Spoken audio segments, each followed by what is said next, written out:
Welcome to the Prospective Doctor podcast, brought to you by Med School Coach. Each week we cover topics related to the pre-med journey to medical school and beyond, from the MCAT to completing your application and from starting medical school to choosing a specialty. Our podcast will provide essential information for anyone contemplating a career in medicine. Hey everyone, it's Dr. Marinelli here. Today I am joined by Dr. Jeremy Polman from OnlineMedEd, and he is really spearheading the efforts over there to include osteopathic medical education on their website. So I wanted to welcome him today. We do a lot of work with OnlineMedEd and with their USMLE and COMLEX prep. So today I wanted to chat a little bit about osteopathy and also about COMLEX. So Jeremy, thanks so much for joining us. Thank you for having me. I really appreciate it. So let's start today, Jeremy. Can you just kind of, walk us through your path through medicine and talk a little bit about osteopathy? Maybe we've covered it before on the podcast, so we don't need to go into great details, but a little bit about osteopathy and why you chose it. Sure. So I'm Jeremy. I've always known that I've been interested in becoming a physician. And when I was in undergrad, I had no idea what the different options were between being a DO and being an MD. So after a tiny bit of research, I realized that becoming a DO means that you learn the exact same things that MD students do, but you also learn an entire extra course, and it's called osteopathic manipulative medicine. The idea behind OMM is it's another treatment technique that you can use to help treat your patients. And nowadays, with people not wanting to take as many prescriptions and trying to do over-the-counter whatever, OMM is really another adjunct to your overall treatment therapy. The way that I like to look at it is it's just another tool in your tool belt that you can use. So, of course, you can continue to use your antibiotics and your MRI, but adding OMM on top of everything else may be helpful for your patient. Mm-hmm. So realizing that I wanted to learn that extra skill set, I applied mostly to osteopathic programs. Mm-hmm. When I was in DO medical school, I realized that I really enjoyed learning the osteopathic content, but it seemed difficult because there isn't one great collection of everything that you need to know. Mm-hmm. The textbooks that you learn from are really old, or the information is scattered between 10 or 12 different websites. And luckily, I enjoyed teaching as well. So my medical school offered a fellowship program. And during that fellowship, you stay on campus for an additional year. And you, as well as the other fellows in the group, would help teach osteopathic and gross anatomy material to the first and second year students, which at my school was almost 500 students. We had a pretty large class. It's a big class. Yeah. So one of my goals was to change around the curriculum and change around how the students receive the material so that they could learn it easier and have more fun doing it than how I learned it when I was a first and second year medical student. Mm-hmm. And the feedback that I had during the fellowship year and the feedback that the rest of the fellows had was overwhelmingly positive. Everybody said that we did such a fantastic job, and, we wish that you guys were our only teachers. So our main roles were, of course, giving the lectures, also hosting the lab practicals that we did, as well as writing some of the exam questions, and of course, one-on-one tutoring. Mm-hmm. So I had a fantastic time during that fellowship year. And at the end of the year, I started up third year rotation. And I realized that I missed teaching a lot. Yeah. So while I was studying for step 2 is when I ran across the OnlineMedEd website, and fantastic resource. I learned absolutely everything that I need to learn for my COMLEX exam, except for osteopathic material, which, if you know, on the COMLEX, OMM is a very significant portion of the exam. Not only are there OMM only questions, but osteopathy is also sprinkled throughout almost all of the other questions. Yeah. So it's really important to be able to deeply understand and figure out what exactly is going on with osteopathy. So I thought that since I did a decent job during the fellowship and everybody enjoyed what we were making, I wanted to reach out to OnlineMedEd and offer my services to help produce an osteopathic curriculum that could be beneficial for DO students around the country. Mm-hmm. So working with OnlineMedEd, I've made 25 videos of a curriculum that goes through the majority of osteopathy. It goes through just about everything that you need to know. Right now, it's about 7.5 hours. It's got over 300 practice questions and almost 300 different flashcards. Mm-hmm. And it ranges from everything that you need to know for the exam. And not only that, but also integrated some ideas to help you for your DO-specific shelf exams, your COMAT exams, and also for the COMLEX PE. So I think that the product that's on OnlineMedEd now is very all-inclusive. It's a one-stop shop for everything that you need to know for osteopathy, for your exams. And the feedback so far from students who have used it has been pretty positive too. And I'm pretty proud about that. So I'm glad that the product on OnlineMedEd now has really helped students change how they study so that it's a little bit easier for them than how it was for me. Yeah. And that was my main goal with the whole project.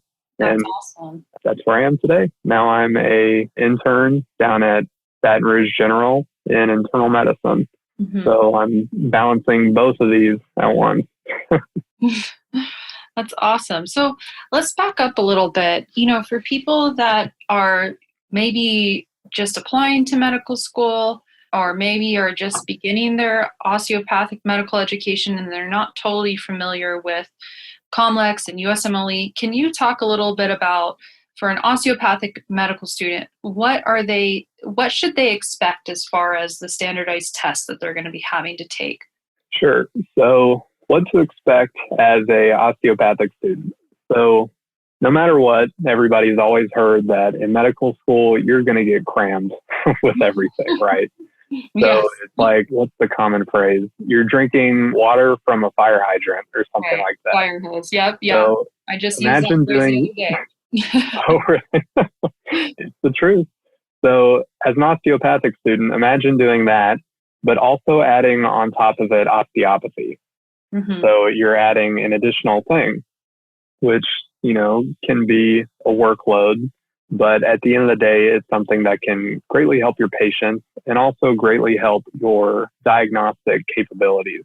So not only do you learn how to treat certain osteopathic dysfunctions, but you can also learn how to not only diagnose osteopathic dysfunctions, but also potentially diagnose some musculoskeletal diseases as well. Mm-hmm. So on your standardized exams, a lot of times they'll ask you how exactly you can treat something osteopathically, but also how you can use osteopathy to figure out the correct diagnosis. Yeah. Or how it can be an adjunct to your therapy. And of course, there's also going to be tons of questions about congestive heart failure and renal disease and anything else that you can think of. So it's a handful of different things that you learn, but I think that it'll definitely make you a fantastic physician and also help with your diagnostic skills. So most osteopathic students are taking the USMLE and COMLEX exams. Yes. Mm-hmm. Yep. And with the merger, the ACGME residency merger, so for people that don't know that may be listening in 2020, so next year, that's the first year that there's not going to be a separate osteopathic and allopathic match, which means all medical students are going to be funneled into one match system. So, Jeremy, can you talk a little bit about that? Does that mean the same thing, that medical students, osteopathic medical students, are going to be taking both tests still when that merger happens? So the way that it's always been presented to me is, as a osteopathic student, you are 100% required to take COMLEX in order to obtain your license and to graduate from an osteopathic school. Mm-hmm. If you would like, you can also take the USMLE, but it's certainly not a requirement. Mm-hmm. And then after that, it kind of becomes a numbers game, and it also becomes more of how confident you are. If you're applying to, say, internal medicine, where there are a ton of programs around the country, and there's a ton of MDs and DOs in every program, you can get away with only taking COMLEX, Mm-hmm. which is the route that I took. I knew that I wanted to do internal medicine, and I knew that there were a ton of programs, and I was very happy with COMLEX. If you want to do something significantly harder to get into for residency, like dermatology or orthopedics, then yeah, it may be a decent idea for you to consider taking both the USMLE and the COMLEX as well to make yourself stand out from the rest of the crowd. Mm-hmm. In terms of every single student taking both exams, I don't think that that would be 100% necessary, but I'm also certainly not an expert in the match process. But from personal experience, I can tell you that if you're a DO student and you take the COMLEX and you do very well in the COMLEX, but you also take the USMLE and don't score as well, or you score a little bit more poorly, that can certainly hurt your overall application. Sure. And that can make you look a little bit less desirable than some of the other students. Mm-hmm. So sometimes you're helping yourself out if you only stick with COMLEX. Right. And, there's a lot about the merger that I don't think everybody's totally clear on. And as we get closer, I think more and more of it's going to develop and there'll be more guidelines. But I think that's good advice. What about for those students that, you usually take step one during your second year, sometime in your second year or very, very early third year, depending on how people time it. What about those students that may not know what they want to match into eventually, and they kind of want to keep their options open? Are those people usually studying for both exams at that time? Most of the time, what my classmates did is they went into it thinking that they were going to take both exams, because realistically, the exams are different in terms of question style, but they do go over the same amount of content. They all have cardio, they all have respiratory. So if you're studying for one, you're probably studying a decent amount for both. Mm-hmm. What ended up happening after going through a whole bunch of practice questions, people realize that they may or may not be ready to take on USMLE, or they may want to pump up their COMLEX score as much as possible and not dedicate time to an additional exam. Mm-hmm. So it was really kind of case-by-case basis, I would say. But you're right, with the merger, it does make it a little bit more competitive for not only osteopathic students, but also traditional allopathic students as well to get into whatever residency program they would like. So it's certainly a case-by-case basis for sure. Mm-hmm. Absolutely. So let's go back to the osteopathic medical student. They are preparing for COMLEX, let's say COMLEX 1. What kind of, take us through like the test prep that OME has really set up, and what is kind of recommended for those students, or what they can look forward to as far as if they got onto OME, they logged on, what should they expect as far as what's set up there? Sure. So OnlineMedEd, I would say that it's one of the better teaching platforms out there. They have topics broken down based on systems. So they have cardiology, pulmonary, gastroenterology. And what you'll do is you'll begin one specific subject, and then underneath each subject, there are 10 to 20 different videos that go into individual topics. Mm-hmm. Each of those videos can range from between 10 minutes to 20 minutes. It's all whiteboard based, and you just watch along with the video. And I would suggest drawing out the whiteboards as well to help kind of get some tactile learning in there as well. Yeah. On top of that, when you finish the video, you also get access to some practice questions that you can take, as well as some flashcards for repetition and learning. It also comes with printed notes as well that you can read. Right. So anybody that logs on to OnlineMedEd, you have free access to the videos. And there are hundreds of videos that go through everything. And the newest edition, of course, is osteopathic content. But if you subscribe to their premium service, that's when you get the ability to do their practice questions that are specific for each video. You get access to their flashcards, and you also get access to their handwritten notes. Mm-hmm. And so what is, in regards to the osteopathic content, what is the difference in the content or what's tested upon between COMLEX 1 and COMLEX 2? So in terms of osteopathy only? Yeah. Okay. So the osteopathic content that's tested is extremely similar to each exam. It's not like step 1 and step 2 where there's a huge difference between basic sciences and clinical. Mm-hmm. It's really more along the lines of keeping the diagnostic capability by using osteopathic terms and also being able to treat a dysfunction with osteopathy and also diagnose other dysfunctions with osteopathy. Mm-hmm. So they're very similar between the two. So we suggested that the osteopathic content that's on OnlineMedEd, you can use it to study for step 1, and that can set you up perfectly to study for step 2 as well. Mm-hmm. And then for COMLEX 2, is there a practical portion where you actually have to demonstrate OMM techniques?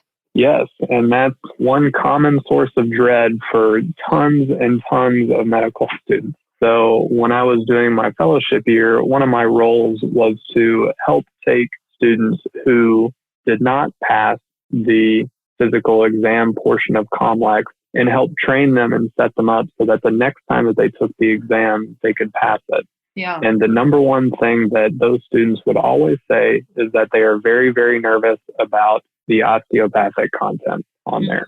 Mm-hmm. So we made sure to create a video that goes specifically over what you would need to know for the PE portion of the COMLEX. There's also some handwritten notes, and it ideally would set you up so that when you go and take the PE, instead of thinking that the osteopathic stuff is the worst portion of the exam, it'll be turned into something that you're looking forward to because it'll be easy points for you and you can sit back, relax, earn a better grade on the exam than you would have before. Mm-hmm. And is it, I know you kind of talked about this earlier, do students dread that because they just don't get enough practice in medical school, or is it just that, you know, this type of test prep for COMLEX is just not widely available? I think it may be a mix of both. So it is, of course, a high stakes exam, and I think that freaks out the best medical student out there, no matter what.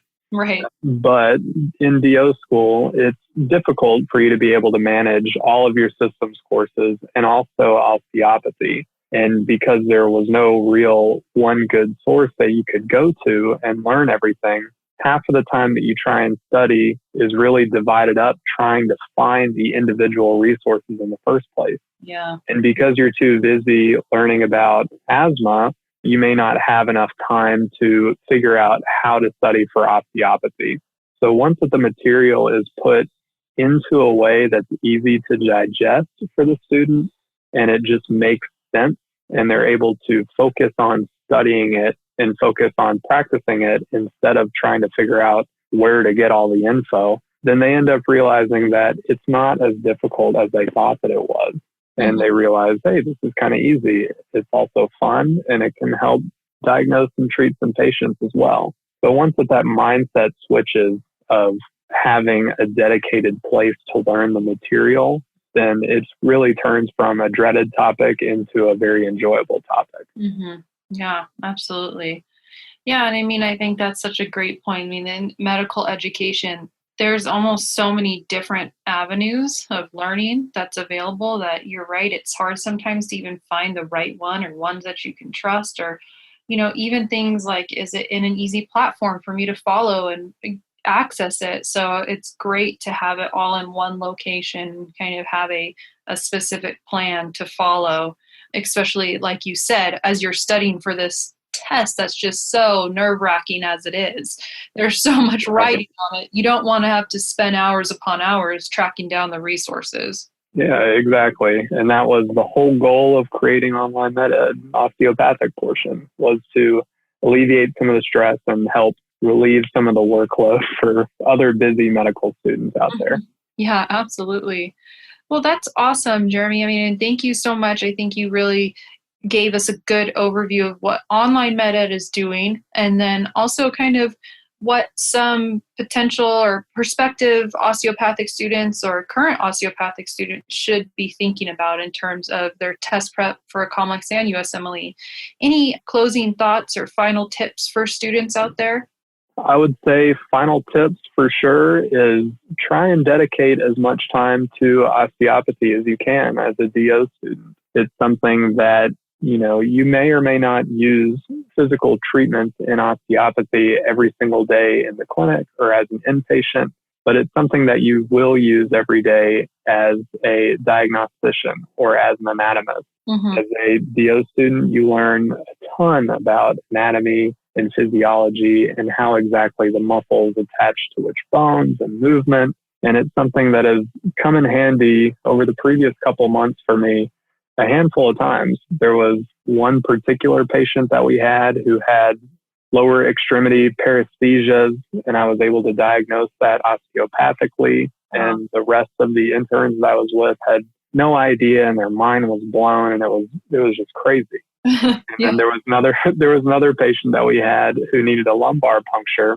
Some of the interns were trying just to palpate on the patient's back where the interspace between L3 and L4 is for them to stick their needle in. And they were in there for about 15 or 20 minutes trying to figure out where exactly the bones are. But as an osteopathic student who goes to osteopathic labs once a week, you get very, very comfortable with palpating structures on patients. And this isn't necessarily a story of mine, but one of my other residents who is a DO was able to help out. And within about 30 seconds, she was able to palpate exactly where the spot was for the lumbar puncture. So it's something that's helpful for sure for you to help get a better grip on anatomy and feel more comfortable touching the patient and being able to help them.